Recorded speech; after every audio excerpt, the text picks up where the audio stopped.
Welcome back to RealAg Radio. It is now time for our weekly Rocky Talk segment, which is brought to you by Rocky Mountain Equipment.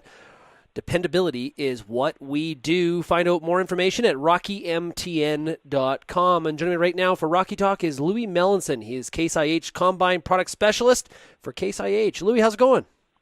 Actually, it's doing pretty good. Okay, Louis, today we're going to talk about Case IH's AFS Harvest Command. Tell us a little bit how this system works.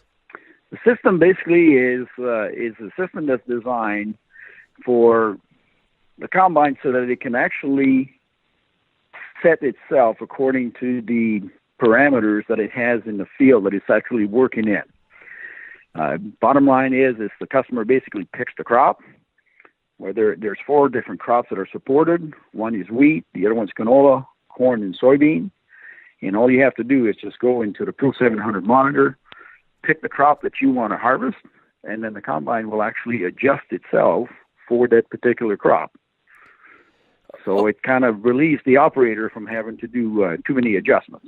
Oh, okay, but is it adjusting on the go, or is it adjusting itself to a standard sample of soybeans or canola, or is it actually through sensors making adjustments to your sample, your crop as it's going through the field? There's 2 ways to set it up. One is the customer himself would turn around and set the combine like he normally sets it. And then once he puts it into automation, then the combine will adjust itself on the go as condition change. Like some areas in the field may be lighter or heavier. The combine will actually slow down in a heavier spot, readjust itself for depending on loss or sample in the tank. And then when it gets into the lighter area, then it will actually readjust itself.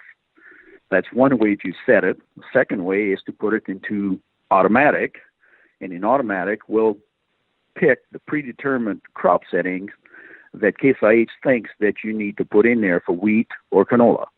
And then it will adjust itself on the go from there, depending, again, on the field conditions.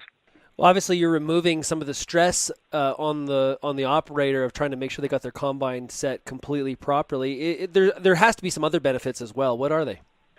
Well, the customers that I've been doing demonstrations with, pretty much every one of them was pretty impressed with the fact that they understand that having experienced operator on the farm these days is getting harder and harder all the time. So now basically what they can do is just take a ordinary person and sit them in a seat and set the combine for wheat or canola for the Western Canadian guys, and then the combine will actually adjust itself on the go. So now it doesn't really require a real experienced operator that totally understand how to adjust the combine, because it'll do it for the customer, and then it will also control his speed. So if he sets the combine at 4 miles an hour, then the combine will actually try to maintain that 4 miles per hour, and the operator basically sits there, and once it gets to the end of the field, he just makes sure that he turns it around so that he can head off the opposite direction. Oh, nice. Hey, what are some of the new features for the 250 series combines? There's actually a whole bunch of new features. And if we start from the front end of the combine and kind of work our way back, these are things that I've had on my wish list probably for the last 20 years, and all of a sudden it came about. If I look at adjustable front faceplate, basically that's the plate that's on the front of the feeder house that allows the cutter bar to be adjusted to different height, and you can do this adjustment from the cab, where prior you had to use tools and it was time consuming. So now you can do it on the go in the field. So that's one of my major ones. And then after that, on the feeder house, we did some drastic changes in there as far as feeder chain. Feeder chain is way heavier than it used to be. It's now the links themselves are about 25% bigger, and the pins themselves are 15% bigger. So we can put more load through that feeder house. So like a 9250, for example, now I can push it a little harder and not have to worry about downtime about breaking feeder chains and that kind of stuff. So a lot of the changes were done actually in the feeder house. With the feeder chain, the floor itself is now lower, so we can increase the capacity as we drive across the field.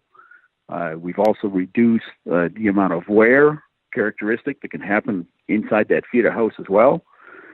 So that kind of looks after a lot of the issues that we might have had in the past with the feeder house, where because as the horsepower increases in combines all the time, that's usually what happens. Then all of a sudden you find the maximum point where you might have some issues.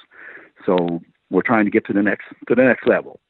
Cool. And then in conjunction with that, then we also have the adjustable cage vane that helps make the sample in the tank a lot cleaner. And that's one of the comments that I'm receiving from customers that look in the grain tank. They say, wow, is this sample ever clean in this combine?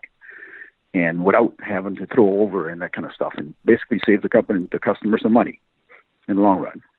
Louis, thanks a lot for joining us here for Rocky Talk. All right. You're more than welcome. That is Louis Melanson. He's with Case IH. He's their combine product specialist. If you want more information on Rocky Mountain equipment, you can go to rockymtn.com. We'll be right back on RealAg Radio right after this.